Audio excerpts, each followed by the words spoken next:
especially Keith and Lindsay for going with me. I really appreciate it. I couldn't have been able to do it without you. Also, Sammy, the Ewans, and the Atkins for their donations. It was really appreciated. And Monica for taking care of everything she's going to have to take care of. And just everybody for your prayers and your support.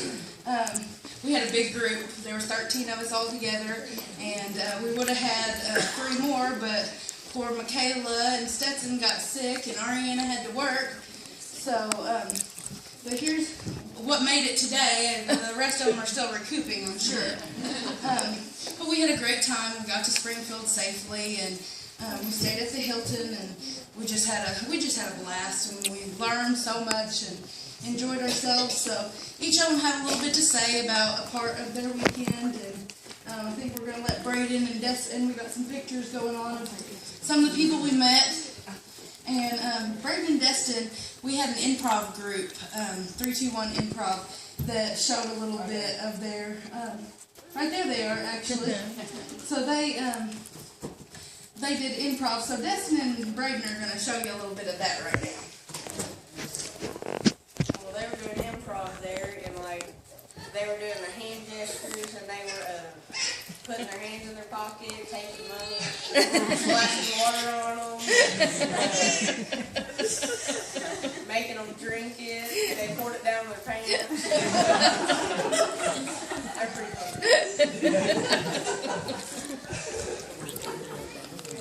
Alright, I was going to talk about the lesson yesterday. It was about, it was in Luke. I don't remember what the passage was, but there's a difference between coming to Jesus and following Jesus. Jesus doesn't want people that's just going to come and stand on the sidelines for him. He wants people that are going to walk through Jerusalem with them. And there was an illustration where the illusionist was pretending to be Jesus, and they were walking down the aisle, and the preacher was following Jesus. Like, okay, Jesus, I'm going to follow you. And he would stop, like, about where Dan is or where Nan is and all the way down and just be like, oh, man, there's a football game. I'm going to go to that. Oh, Jesus, let me take a step back. I'm going to do my thing. Then I'll come be your follower. And Jesus would turn around and be like, where are you? Where are you? And he's like, I'm not following you. And they would go all the way back until he was following Jesus. So there's a difference between just coming to him and following him.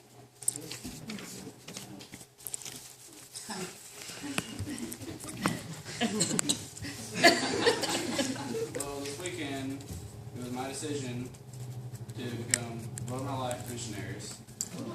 And moving to this, I felt like I was called to this, maybe, I don't know if it's just for a little while or for my whole life, but it's something I want to do and I think I have to do. Amen.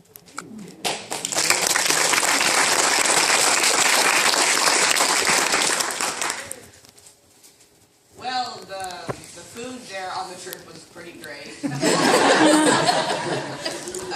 We've made a new tradition of going to Cold Stone every year now. And since the hotel screwed up our rooms, not cleaning it on time, they gave us a free $200 breakfast. Ooh. That was amazing. The hotel we stayed in was 30 stories tall, and it was like shaped in a cylinder. Yeah, the room was pretty cool, and it was pretty awesome. And then there was the illusionist that did all kinds of tricks. One of them, like, there was 4 bags, and there was a really, right there, actually. There was 4 bags, and there was a knife pointing out in one of them. And he was smashing it with his hand, and he didn't smash it.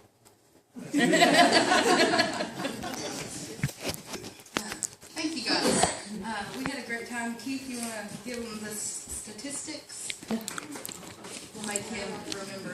If you've never spent a weekend with 7 boys in a room, boys, they eat everything in sight.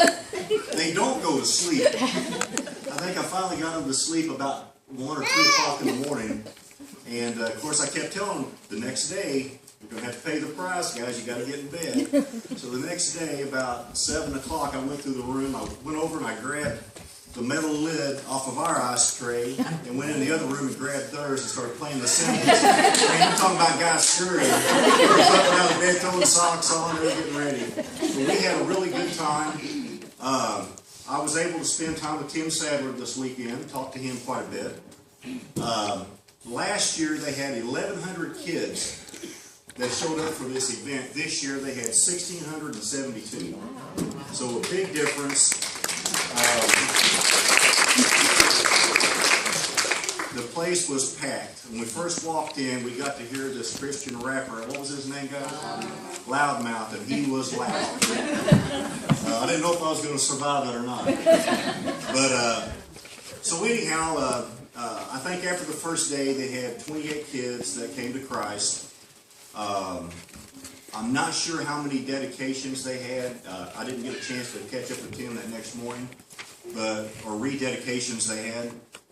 They had quite a few, and I think they had about 60 that got up and felt they had the calling that next day to go in some type of missionary work to help out, whether it be SummerSlam? Is that the name of it? Super Slam next summer. So anyhow, 2014, there was quite a few kids that committed to that. But we all had a really great time. Really enjoyed it. I got to spend quality time with these guys. Learned a lot from them, and I appreciate the opportunity to go. Great time. So thank you guys again for supporting us.